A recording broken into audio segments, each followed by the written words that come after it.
कौन हो तुम? मेरे रूम में कैसे घुसी तुम? हाउसकीपिंग हो? अभी मैनेजर को फोन करके तुम काम से निकलवाता हूँ। सॉरी रतन सर, एक्चुअली आपके रूम का फायर अलार्म गलती से बज गया था। मैं चेक करने आया था कि कोई खतरा तो नहीं है। मैंने दरवाज़ा नॉक किया था पर शायद आप सो रहे तो इसलिए खोला नहीं, इसलिए मुझे मास्टर की यूज़ करके अंदर आना पड़ा। Are you fine? I'm fine. Go.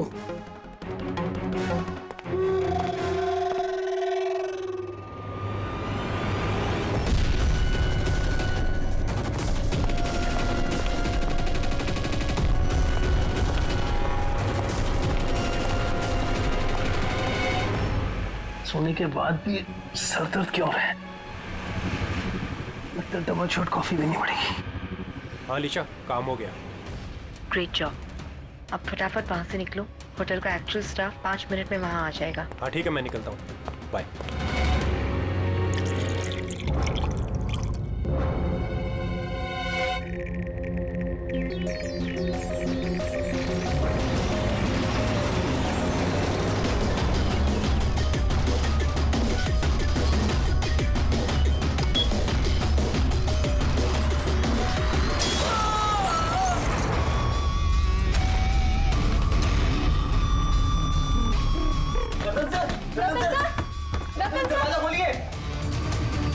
एक काम कर, मास्टर की से दरवाजा खोलते हैं।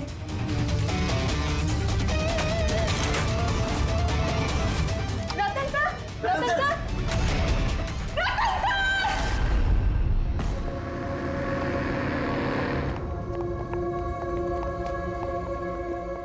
My God. My God. इसके छाती में तो इतने सारे डांस घुसे हैं। तो अगर इसकी मौत ये माइक्रोवेव ओवन ब्लास्ट होने की वजह से हुई है तो ये 1 2 3 4 6 डार्ट इसके शरीर में क्या कर रहे हैं? माइक्रोवेव ब्लास्ट नहीं हुआ है सर, यहाँ तो गन रखी हुई है। डार्ट्स पहले से ही गन में फिक्स थी। ऐसा लगता है इस रतन को मारने की अच्छी खासी प्लानिंग की गई है। क्यों मैनेजर साहब, पता भी है आपको क्या हो रहा है आपके होटल में?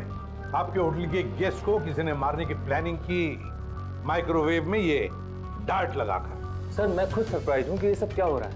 यहाँ तुम्हारे होटल के रूम में एक मर्डर हुआ है। इसकी जवाबदारी आपके होटल की है और आपकी। पर सर आप बताइए, हम अपने कस्टमर को क्यों मारेंगे? जोया, जोया तुम बताओ ना सर को। सर के चेक इन करने के पहले तुमने कमरा ठीक से देखा था ना? जी सर। सर पूछिए ना सर कल रात 11 बजे सर चेक इन किए थे होटल में। 10:30 बजे मैंने खुद चेक की थी कि सामान सब कुछ ठीक है कि नहीं, और माइक्रोवेव में उस वक्त कुछ डार्ट्स वगैरह नहीं थे।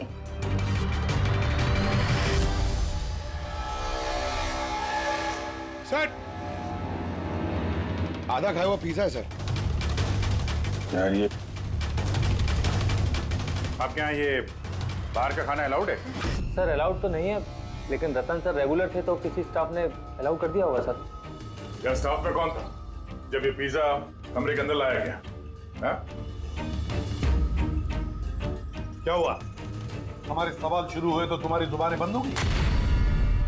सीसीटीवी फुटेज देखना है हमें। रात 10:30 बजे से सुबह 6 बजे तक जो कुछ भी हुआ है उन्हीं 7.5 घंटों के बीच में ही हुआ है।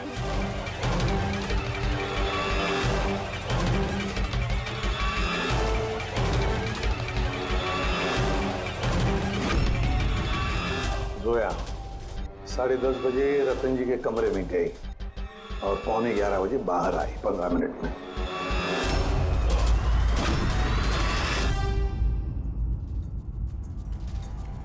ग्यारह बज के 11 मिनट पे ही रतन कमरे में गया।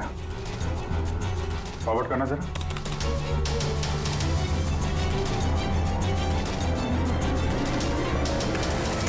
साढ़े 11 बजे हैं और ये रहा रतन का पहला विजिटर।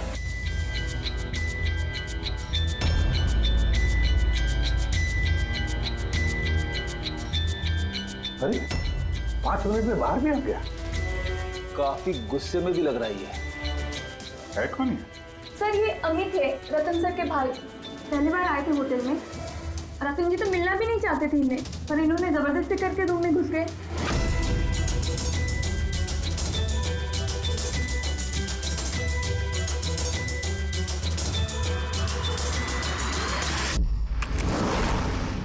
अच्छा, वो पिज्जा कमरे के अंदर ऐसे गया सर। फॉरवर्ड करना जरा, फॉरवर्ड करना।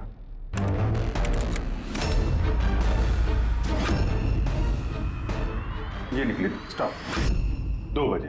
ओह, 12:30 बजे ये अंदर जाती है पिज्जा लेके और 2 बजे बाहर आती है। कौन है ये औरत? हैं? सर, इनका नाम शमिता है। ये रतन जी की बहुत खास दोस्त है। लगभग हर वीकेंड में आते हैं उन्हें मिलने के लिए।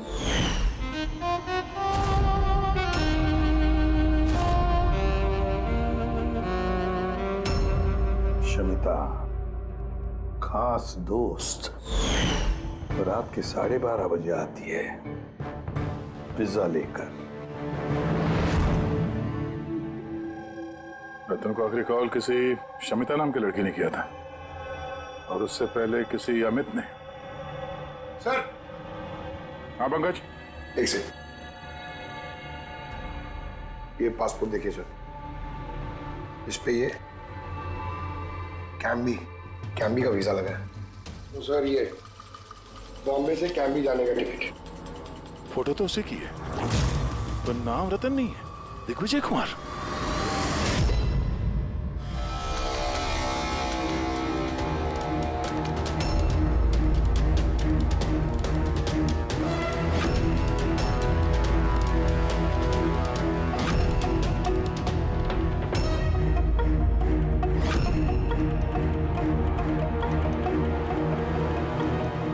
सुबह के 6 बजे होटल का स्टाफ मेंबर रतन के कमरे में जाता है और 6:30 बजे बाहर आता है, मतलब ठीक रतन की मौत से पहले। कौन है ये स्टाफ मेंबर? पता नहीं सर। क्या आप अपने स्टाफ वाले को नहीं पहचानते हैं? सर ये स्टाफ का आदमी नहीं है, मैं पता करवाता हूँ सर। वो कोई जाकर देखो ये आदमी कौन है, कोई नया स्टाफ आया है क्या? सर एक बात समझ में नहीं आ रही। ये रतन एक फिजिसिस्ट था, देश के स्पेशलाइज्ड स्पेस प्रोग्राम पे काम कर रहा था। नकली पासपोर्ट बनाने की क्या जरूरत? वही तो, कोई किसी फिजिसिस्ट को मारने के लिए इतनी लंबी प्लानिंग क्यों करेगा? पूर्वी, ये लैपटॉप चेक करो सर रतन का। सर हाँ, मैंने सारा रिकॉर्ड चेक कर लिया। ये बंदा होटल के किसी भी डिपार्टमेंट में काम नहीं करता है। इवन वो स्टाफ का भी नहीं था सर। सर मुझे लगता है वो बाहर का ही था। ये लो, कोई बाहर का अनजान आदमी आपके यहाँ आता है, होटल का स्टाफ बन के घूम रहा है, ये आपकी सिक्योरिटी है? हैं?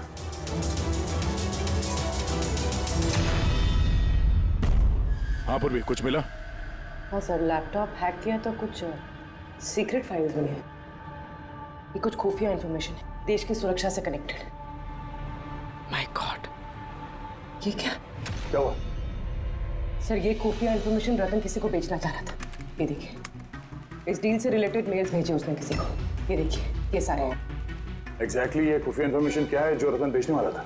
सर हमारे देश के बॉर्डर पे कितने जवान तैनात हैं, आर्मी के पास कौन कौन से हथियार हैं, फौज की टुकड़ियां किन किन एरियाज में और कहाँ पर नहीं, सारी जानकारी है इसमें। अगर ये इन्फॉर्मेशन किसी गलत आदमी के हाथ लग गया तो देश की सुरक्षा को खतरा हो सकता है। सर ये मिलिट्री की कॉन्फिडेंशियल फाइल्स उसे मिली कहाँ से? ऑब्वियसली पंकज, किसी आम आदमी के पास ये क्लासिफाइड फाइल्स नहीं हो सकते हैं। ये क्लासिफाइड फाइल्स और ये डुप्लीकेट पासपोर्ट इस बात की तरफ इशारा कर रही है कि ये रतन कोई फिजिसिस्ट नहीं था।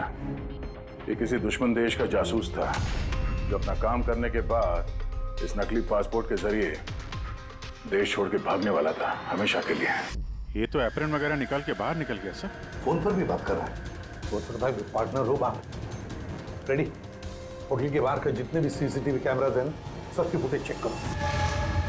सर जब तक इस अनजान स्टाफर का पता चलता है कि शमिता और रतन का भाई अमित, इनसे पूछताछ करते हैं।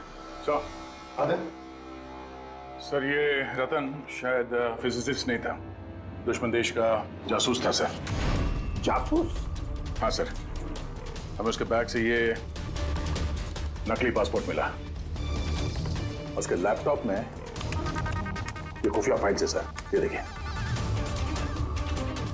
माय गॉड, तो फिर हमें जल्दी से जल्दी रतन के घर वालों से मिलना चाहिए और इस शमिता से भी पता तो चले कि ये रतन फिजिसिस्ट था भी या कोई जासूस।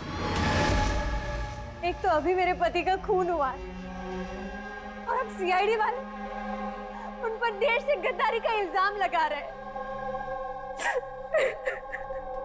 भाभी, भाभी संभालिए अपने आप को। वैसे ही भाई साहब की मौत के सदमे से आपकी तबीयत खराब है। मिस्टर अमित, आपसे भी कुछ सवाल करने हैं हमें। आप लोग एक साथ एक ही घर में रहते हैं, तो कल रात अपने भाई के पीछे पीछे होटल रूम में क्या करने गए थे आप? मैंने ही भेजा था उन्हें वहां। तुमने भेजा? किस लिए?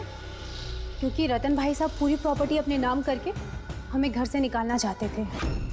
वसीयत के पेपर के साथ भी छेड़छाड़ की थी उन्होंने, और अपने भाई का तो उन्हें कोई लिहाज ही नहीं था। ये तुम क्या कह रही हो दिया? भाभी प्लीज। ये सारी बातें यहाँ पर हो सकती थी घर में, इसके लिए होटल में जाने की क्या जरूरत थी? सर, लड़ाई झगड़ा करके हम घर का माहौल नहीं खराब करना चाहते थे, और रतन भाई साहब इस टॉपिक को कई दिनों से अवॉइड कर रहे थे, इसलिए मुझे लगा कि होटल में जाके बात करना ही ठीक रहेगा। मगर कमरे से तो तुम बहुत जल्दी वापस आ गए थे, इतनी जल्दी बात हो गई? सर, होटल के कमरे में भी बात हो नहीं पाई थी। भाई साहब बहुत नींद में थे और थके हुए थे, इसीलिए चिड़चिड़े भी हो गए थे, और गुस्से में आके मैं भी वहां से निकल गया। इतना बड़ा घर है फिर भी होटल में जाके ठहरते थे, हैं? सर, रतन काफी इंट्रोवर्ट थे, उन्हें अकेलापन चाहिए होता था ताकि वो अपने काम में ज्यादा ठीक से ध्यान लगा सके। घर में भी होते तो अक्सर वो अपने कमरे में ही होते थे।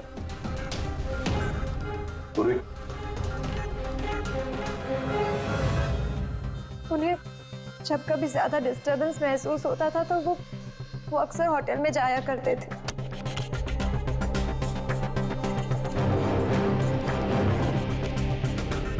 ये शमिता कौन है? शमिता? प्लीज कुछ कीजिए ऑफिसर, मैंने सुबह मिसिंग कंप्लेन दर्ज कराई थी, शाम होने वाली है, मेरी बीवी का कहीं कुछ पता नहीं चल रहा है। जीजू प्लीज रिलैक्स, शमिता दीदी मिल जाएगी। क्या शमिता जी लापता है? जी। आप लोग? हम लोग सीआईडी से। अच्छा, वो आप लोग आ गए, ये लोग तो कुछ कर नहीं पा रहे। अब आप लोग पता लगाइए ना, मेरी बीवी कहाँ है? हम लोग तो पता लगा ही लेंगे। एक खून करके जो भागी है वो। क्या?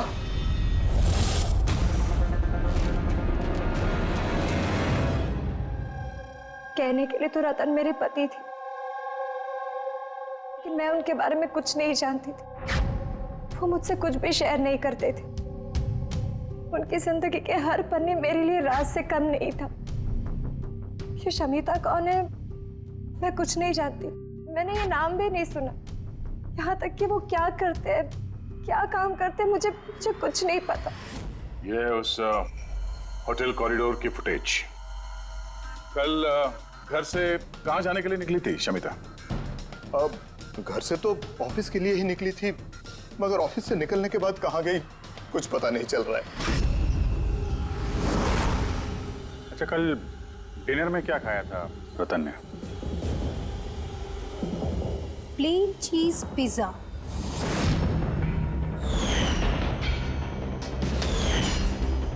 है ना भाभी? हाँ।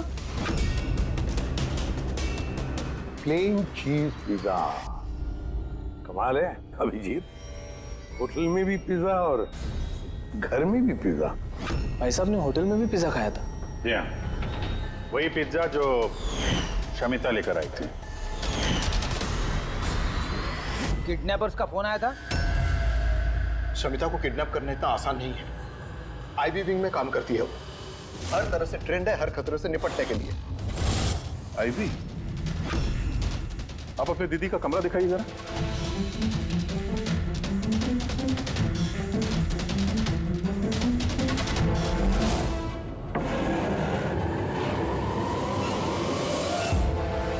सर, ये है दीदी का कमरा।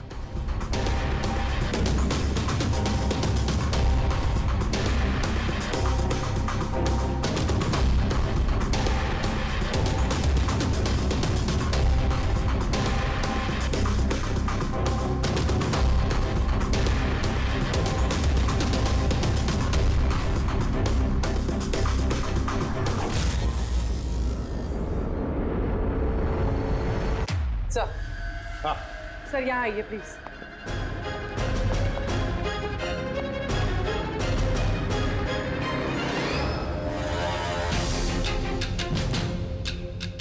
ये लो,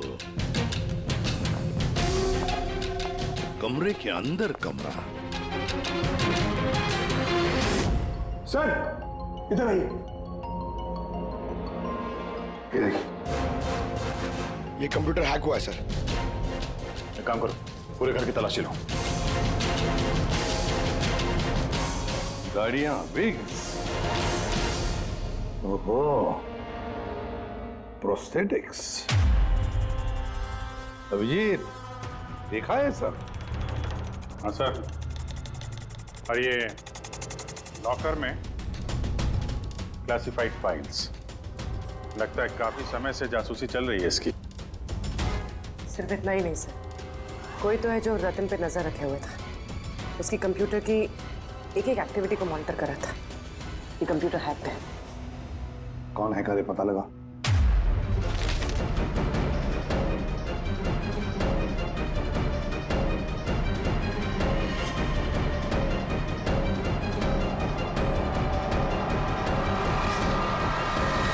अब क्या कहना है आप लोगों को इसके बारे में?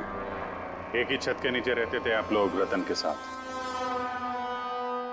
और इस बारे में आप लोगों को भनक भी नहीं है? सर भनक कैसी लगती सर? रतन भाई साहब तो अपने कमरे में किसी को घुसने भी नहीं देते थे। और यहाँ तक कि सर काम वाली को भी नहीं, सफाई वगैरह भी वो खुद ही किया करते थे। फिर जस्मीन जी, आपका क्या कहना है? हैं? ये तो बेडरूम के अंदर का ही तो कमरा है। सर मैंने आपसे कहा ना, मुझे कुछ नहीं पता। अरे ये कब और कैसे? तो शमिता घर पे नहीं है सर, लापता है वो। आईपी ब्यूरो में काम करती है सर। हमने उसका लैपटॉप चेक किया। पूर्वी को रतन के लैपटॉप पे जो खुफिया इंफॉर्मेशन मिली थी सर, वो सारी इंफॉर्मेशन यहाँ शमिता के लैपटॉप पे भी है। ये जानकारी लीक करके देश छोड़ के भागने का इरादा था। दया, ये शमिता आईबी में नौकरी करती थी, इसका मतलब है वो देश की सारी खुफिया जानकारी उसके पास थी, जो वो रतन को देती थी, और रतन ये दुश्मन देशों को दे देता था। दोनों पैसे कमा रहे थे इसके ऊपर। हाँ सर, मगर इस बार उसने डबल क्रॉस कर दिया रतन को। उसने उसे जान से मार दिया और मार के यहाँ से भाग गई। या सारे के सारे सबूत इकट्ठा करो और ब्यूरो में लेकर आओ।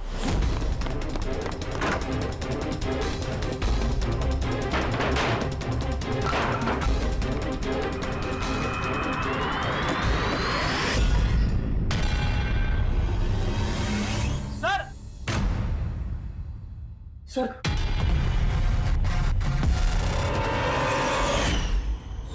शमिता? आद्या, सर ये विक्रम और अंजलि, इनके जो एलिबाइज हैं वो हमने चेक किए। जब खून हुआ उस रात ये विक्रम ग्रैंड रोड में एक ट्रैफिक जाम में फंसा हुआ था, और रात के करीब 2 बजे घर पहुंचा वो। और ये अंजलि? सर अंजलि भी रात के 12 बजे तक काम कर रही थी, और करीब 1:30 बजे के आसपास वो घर पहुंची। सब देखकर ऐसे लगता है कि ये कोई मामूली मर्डर केस नहीं है, देश की सुरक्षा से जुड़ा हुआ है। सर, सर ये देखिए सर, ठीक ब्लास्ट से पहले सुबह 6:30 बजे के आसपास इस लाल गाड़ी में एक औरत होटल से बाहर गई। सर हाँ, वो जो नकली होटल स्टाफ वाला था ना सर, वो भी उसी वक्त निकला था, लेकिन दूसरे गेट से। ये देखिए। पूर्वी, गाड़ी कितने बजे आई थी होटल में? सुबह 6 बजे। निकल गई 6:30 बजे, आधे घंटे बाद। लड़की के चेहरे पे जूम करो जरा, देखें तो सही। भी हमारे डेटाबेस में कुछ नाम और चेहरे हैं जिनसे देश की सिक्योरिटी को खतरा है। ये गद्दारों और जासूसों वाली लिस्ट। इनके चेहरे स्कैन करो और उन सब से मैच करके देखो। और पंकज, आरटीओ से पता करो कि ये गाड़ी किसके नाम पर रजिस्टर्ड है। सर, हाँ, बड़ा ही कंफ्यूजिंग केस है सर। कुछ समझ भी नहीं आ रहा है आखिर ये माजरा है क्या। फ्रेडी, एक बात तो पक्की है कि ये केस देश की सुरक्षा से जुड़ा हुआ है। इसलिए जिसने भी इस शमिता और रतन को मारा है ना, वो कोई मामूली क्रिमिनल नहीं, मामूली खूनी नहीं है। ये चक्कर कुछ और ही है। ओहो, अरे क्या हुआ? कुछ मिला? हाँ सर, मिला। ये आदमी और औरत उस लिस्ट में नहीं है देश के गद्दारों वाली, बल्कि उन लोगों की लिस्ट में है जो देश से गद्दारी करने वालों को पकड़ के खत्म करते हैं सर। ये दोनों आईबी ऑफिसर्स हैं, अलीशा और ईशान। ऐसे भी प्रद्युम्न, मैं आपकी बहुत इज्जत करता हूं, इसलिए मैं कुछ नहीं कह रहा। अगर यही इल्जाम किसी और ने लगाया होता तो वो ऑफिसर अब तक बहुत पछता रहा होता। शेखर जी, आप आईबी के हेड हैं, इसलिए तो ना आपका ये धमकी भरा रवैया मैं भी बर्दाश्त नहीं करता। एसीपी साहब, मैं धमकी नहीं दे रहा हूं, आपके इल्जाम का जवाब दे रहा हूं। आपने बड़ी आसानी से हम पर रतन और शमिता के खून का इल्जाम लगाया है।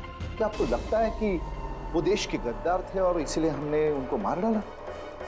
मैं इल्जाम नहीं लगा रहा, मैं साफ साफ पूछ रहा हूं कि क्या जो कुछ भी हुआ वैसा ही हुआ?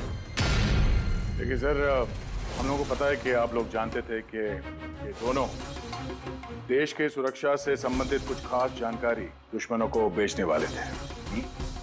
और हमें यह भी पता है शेखर जी कि जिस वक्त रतन का खून होने वाला था, उस वक्त ईशान और आलिशा वहां उस होटल में मौजूद थे। रतन का खून होने से कुछ मिनटों पहले ही ईशान रतन के कमरे में गया था।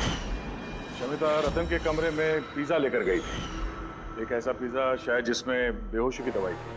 हाँ? तो आप लोगों ने शायद उससे कुछ ऐसा कहा होगा कि हमारे लिए काम कर दो और रतन को मार दो, तो आप लोग उसे छोड़ दोगे। क्यों? मगर वो अलग बात है कि उससे पहले शमिता मारी गई खुद अपने ही घर में। ये सच है कि हमें शमिता और रतन के गैर कानूनी कामों के बारे में पता चल गया था और इसीलिए सिर्फ और सिर्फ हम लोग उन पर नजर रख रहे थे। कुछ ऐसी कहानी सुनाइए शेखर जी जिस पर यकीन किया जाए। सर प्लीज, आप शेखर सर से इस तरह बात नहीं कर सकते। और तुम भी एसीपी साहब से इस तरह से बात नहीं कर सकते। Relax boys. अलीशा, तुम ही बताओ, तुम दोनों उस दिन होटल पे क्यों गए थे? सर, रतन के लैपटॉप से उन फाइल्स की कॉपी बनाने जो उसने दुश्मन देश को ईमेल कर दिया था, ताकि हमें ये पता चल सके कि हमारी कौन कौन सी खुफिया इंफॉर्मेशन उन तक पहुंच चुकी है। तो अब तसल्ली हो गई आपकी? हमारा मकसद सिर्फ नजर रखना था, मारना नहीं था। हाँ, लेकिन अगर जरूरत पड़े और हमारे पास ऑर्डर्स हो तो ऐसे देश के गद्दारों को मारने के लिए हमें आपके परमिशन की जरूरत नहीं है।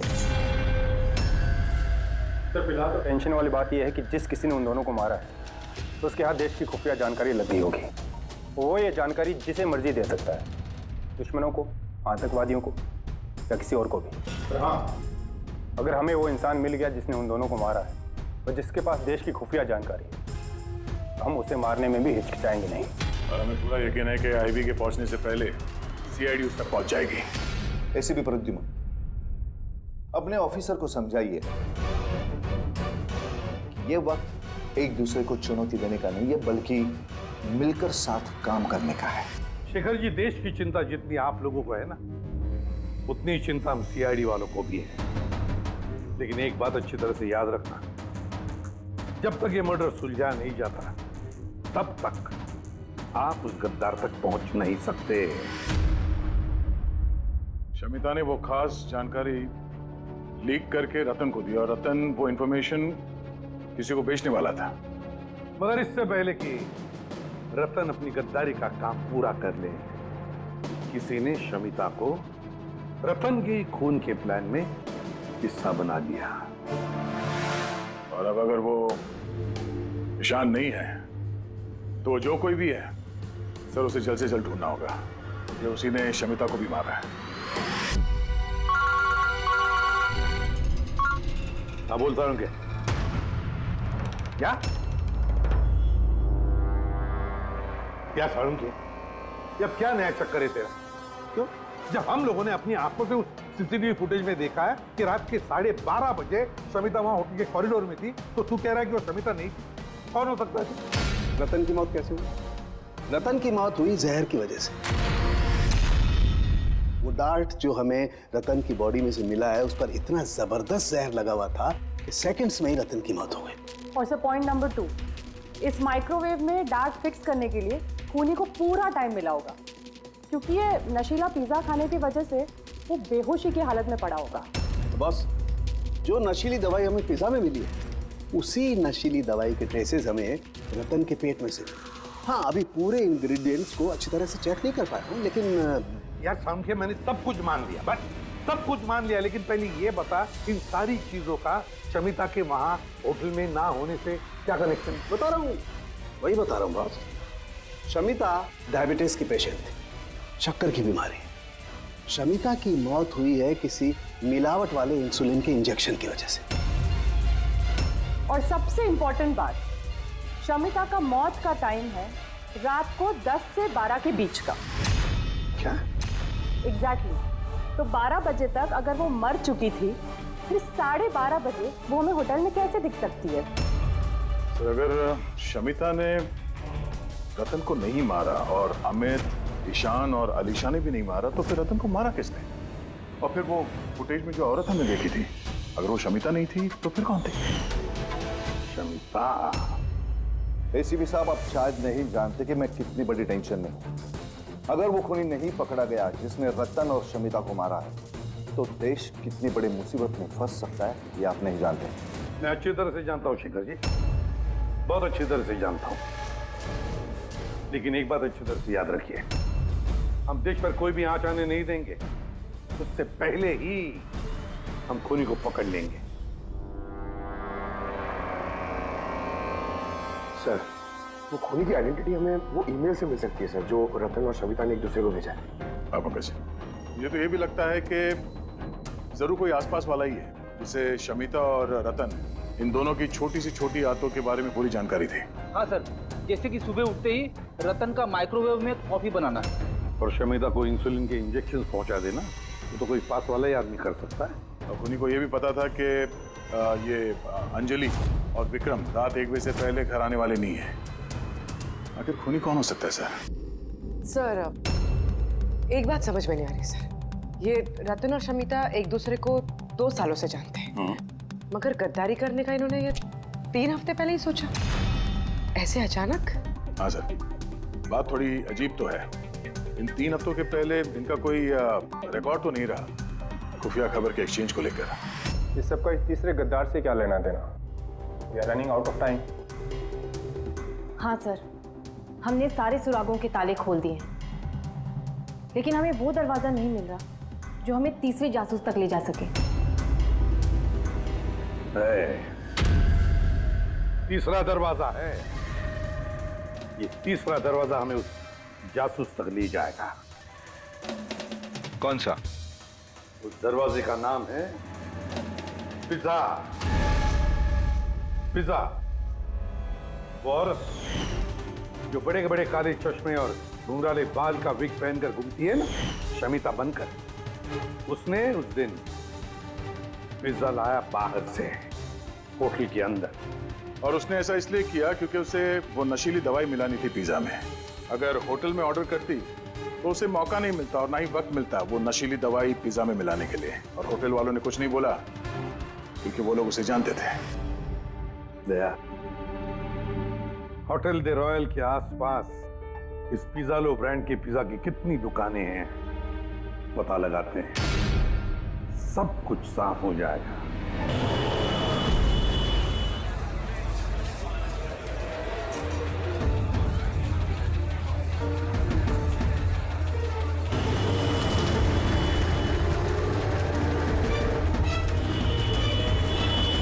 हाँ सर, कल रात 12:15 बजे कोई तो आया था पिज्जा लेने, लेकिन वो कोई लड़की नहीं बल्कि एक लड़का था।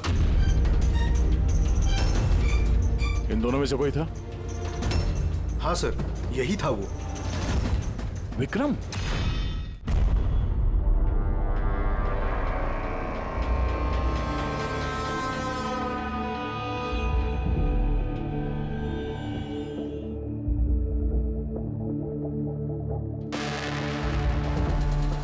चक्कर क्या है? अरिका, एक मिनट आओ। यस। अरिका, ये दोनों स्लाइड्स में पिज्जा के सैंपल्स हैं। इसमें वो है जो हमने उसके पेट में से निकाला है। दूसरा ये पिज्जा का वो टुकड़ा है जो एक्चुअल है, जो टेबल पे रखा हुआ था। जरा देखो दोनों। सर, इट्स ऑब्वियस ना कि यही वाला पिज्जा खा के रतन वो बेहोशी वाली नींद सोया था। उसमें देखना क्या है? Do you think I'm a fool? No क्या पे? अरे कोई वजह होगी तभी तुम्हें दिखा रहा हूँ ना। प्लीज देखो ना। Of course sir. Just see it. हाँ हाँ सर, हाँ।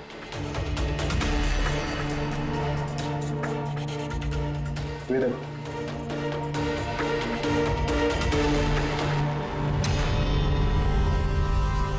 क्या? इसका मतलब रतन ये पिज्जा खा के दोष नहीं हुआ है? Exactly, वही दिखाना चाहता था मैं तुम्हें। क्या खाया होगा उसने?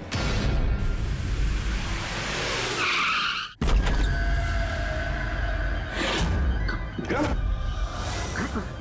विक्रम, उसे क्या हो गया?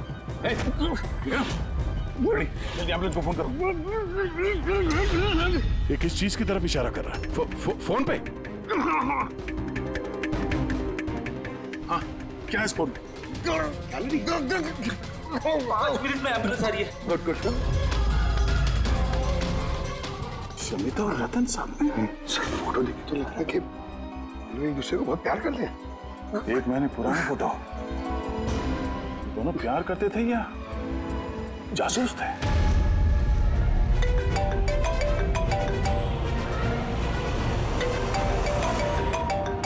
हाँ डॉक्टर साहब। अरे यार, इस केस में तो नया ही पेज फंस गया। अब क्या हुआ? याद है वो पिज्जा जो रतन ने खाया था होटल में, जिसकी वजह से वो गहरी नींद सो गया। हाँ हाँ, वही पिज्जा जो वो नकली शमिता होटल के रूम में लेकर गई थी। यार यही गच्चा खा गए। दरअसल रतन उस पिज्जा को खाने की वजह से बेहोश हुआ ही नहीं। रतन बेहोश हुआ है किसी और चीज को खाने की वजह से, जो शायद उसने होटल में आने से पहले ही खा ली। होटल में आने से पहले? अभिजीत ने बताया था कि होटल आने से पहले रतन ने पिज्जा ही खाया था। अच्छा, कल डिनर में क्या खाया था रतन ने? प्लेन चीज पिज्जा, है ना भाभी? हाँ।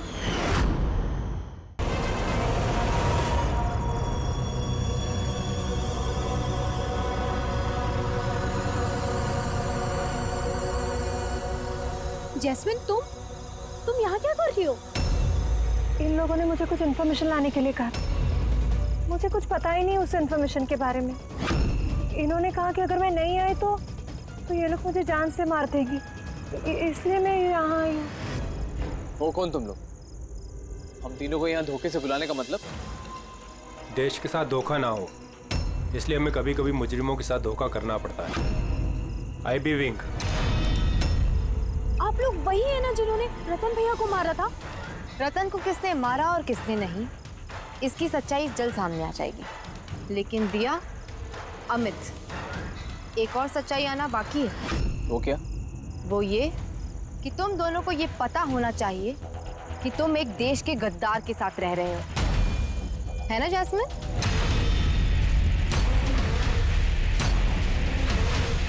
What nonsense! तुम लोग मुझे देश का गद्दार कह रहे हो? रतन को बेहोशी वाला खाना तुमने खिलाया था ना, जिसकी वजह से उसकी बाद में मौत हो गई। अब तुम्हारी भलाई इसी में है कि तुम जल्दी से अपना जुर्म कबूल कर लो। क्या कह रहे हो तुम लोग? मैंने ऐसा कुछ नहीं किया है। कौन सी बेहोशी वाली दवाई? मैं अपने पति को क्यों मारूंगी? हाँ, क्यों उसे बेहोशी वाली दवाई दूंगी? हमें तुम चुप क्यों? हाँ, तुम उस दिन मेरे साथ थे ना, जब मैंने रतन को खाना दिया था। तो फिर तुम कुछ क्यों नहीं बोल रहे? चुप क्यों? कुछ तो बोलो ना। सारी कोशिशें बेकार है जस्मीन। अपने देवर भैया के मुंह से सच उगलवाने की कोशिश मत करना, क्योंकि ये अपना मुंह खोलेगा ही नहीं। ये सारा किया धरा इसी का है। विक्रम को जानते हो? कौन विक्रम?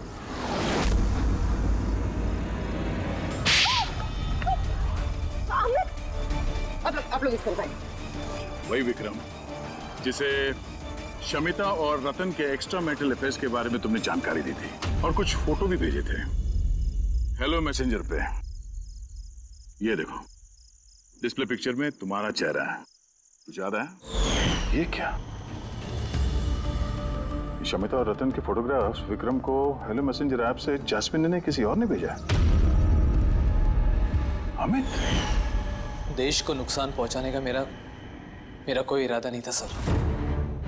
और ये सारा गद्दार जासूस वाला जो एंगल है, ये सब कुछ मेरा गेम प्लान था ताकि मैं कानून को गुमराह कर सकूं। पूरी बात डिटेल में बताओ। ये गद्दारी वाला नाटक क्या है? सर ये सब एक गेम प्लान था ताकि रतन की मौत का इल्जाम मुझ पर ना आए और शमिता का मौत का इल्जाम विक्रम पर ना जाए। इसीलिए मैंने ये सब गद्दार जासूस का ताना बाना बुना था।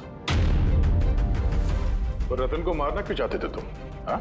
क्योंकि वो मुझे और दिया को घर से बाहर निकाल देना चाहता था और अगर वो ऐसा कर देता मैं कुछ नहीं कर पाता। लेकिन मेरी किस्मत अच्छी थी कि उसी वक्त मुझे रतन और शमिता के लव अफेयर के बारे में पता चल गया और तभी मैंने ये सारा प्लान रचा। मैंने शमिता के हस्बैंड विक्रम को उसकी बेवफा बीवी का सबूत दिया। गुस्सा तो इतना आ रहा है मुझे कि मन कर रहा है उसे डिवोर्स दे दूं, मगर क्या करूं?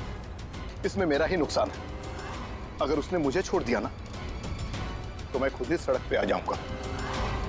तो डिवोर्स मत दो, कुछ उससे भी बड़ा सोचो। मार डाले उन्हें। फिर मैंने और विक्रम ने रतन और शमिता के कंप्यूटर पे उनके नाम से ईमेल अकाउंट्स बनाए। रतन वाले ईमेल्स मैं भेजता था और शमिता वाले विक्रम। उस रात होटल में विक्रम ही नकली शमिता बनकर गया था। जब वो कमरे में पहुंचा तो उसने देखा कि रतन गहरी नींद में है। बस फिर उसने माइक्रोवेव में डार्ट्स फिट किए, थोड़ा सा पिज्जा खाया, नशीली दवाई मिलाई और फिर कमरे में से चला गया। और शमिता को वो जहरीला इंसुलिन का इंजेक्शन तुमने ही दिया था ना? हाँ, होटल जाने से पहले मैं शमिता के घर गया था। जी कहिए, आप कौन? तुम्हें आजाद करने आया हूँ। मतलब? दो लोगों से प्यार करना अच्छी बात तो नहीं है ना शमिता जी? होटल के कमरे में रतन से मिलने क्यों गए थे तुम, जब ये सारा प्लान पहले से ही करके रखा हुआ था? भले ही वो मुझे घर से बाहर निकाल देना चाहता था, लेकिन था तो वो मेरा ही भाई। एक आखिरी मुलाकात तो बनती थी और ये सब मेरे प्लान में भी मेरी मदद करती। मैंने विक्रम को पहले से इन्फॉर्म कर दिया कि रतन नींद में है और कुछ ही देर में सो जाएगा। और तुम्हें लगा कि सीसीटीवी फुटेज में बहुत सारे लोग दिखेंगे, उसमें अगर तुम भी दिख जाओगे तो कोई शक नहीं करेगा। इसीलिए तो मैंने ये सारा गद्दार जासूस वाला खेल रचा था ताकि आप सब लोग इसी में उलझ के रह जाए। लेकिन जब ये आईबी वाले भी इस केस में जुड़ गए तो विक्रम डर गया और इसलिए तुमने उसे पैरालाइज कर दिया और कुछ चारा भी नहीं था मेरे पास। ये तुमने क्या किया अमित? पैसों के लिए तुमने अपने भाई को मार दिया। अमित, जायदाद और पैसों की लालच में तुमने अपने सगे भाई का खून कर दिया और तो और कानून के साथ और देश की सुरक्षा के साथ भी खिलवाड़ किया। बहुत संगीन जुर्म किए तुमने। कानून तुम्हें कड़ी से कड़ी सजा देगा। For more updates, subscribe to our channel, click the show links and enjoy watching the videos.